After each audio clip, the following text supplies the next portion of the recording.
జనసేనని వెంట పెట్టుకెళ్తున్నటువంటి తెలుగుదేశం పార్టీతో కమ్యూనిస్టులు జట్టు కట్టడానికి సిద్ధమైతే భారతీయ జనతా పార్టీ దూరం అయితే కాంగ్రెస్ పార్టీ దగ్గర అవ్వడానికి సిద్ధపడుతోంది.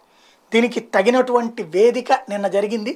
ఏదైతే వన్ టౌన్లో విజయవాడ వన్ టౌన్లో కాంగ్రెస్ పార్టీ కార్యాలయం మరుపిళ్ళ చిట్టి కార్యాలయం అంటే నా చిన్నప్పటి నుంచి ఉంది. ఆ కార్యాలయంది దేవాదాయ శాఖ స్థలం అంట.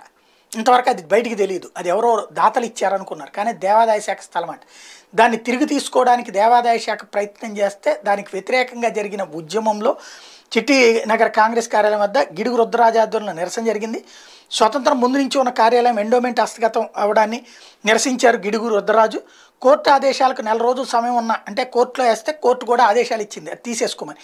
ఆదేశాల ప్రకారం అయితే ఇంకా టైం ఉంది, ఎండోమెంట్ వాళ్ళు స్వాధీనం చేసుకునే ప్రయత్నాలు చేస్తున్నారంటూ ఎండోమెంట్ వారి ప్రయత్నాల్ని అడ్డుకున్నారు కాంగ్రెస్ నేతలు. తమ కార్యాలయం విషయంలో హైకోర్టులో పిల్లు వేసేందుకు కాంగ్రెస్ వాళ్ళు సిద్ధమవుతుంటే పోలీసులతో వచ్చి స్వాధీనం చేసుకునేందుకు ప్రయత్నిస్తున్నారంటే నిరసన జరిగింది. అంతవరకు ఒక ఆస్పెక్ట్. అయితే ఈ నిరసనలో APCC working president Sunkara Padmasri, AICC secretary Mayyappan, Pothina Venkateswara Rao, Naraseti Narasimha Rao, Gurunatham, Ramarao, Bhagyalakshmi, Khursheeda నాయకులు పాల్గొంటే మద్దతుగా విజయవాడ పశ్చిమ ఇన్ఛార్జి జనసేన పోతిని మహేష్, టీడీపీ నేతలు ఎంకే బేగ్ కూడా కాంగ్రెస్ నేతలకు మద్దతు పలుకుతాం అన్నటువంటిది ఇక్కడ కీలకమైంది.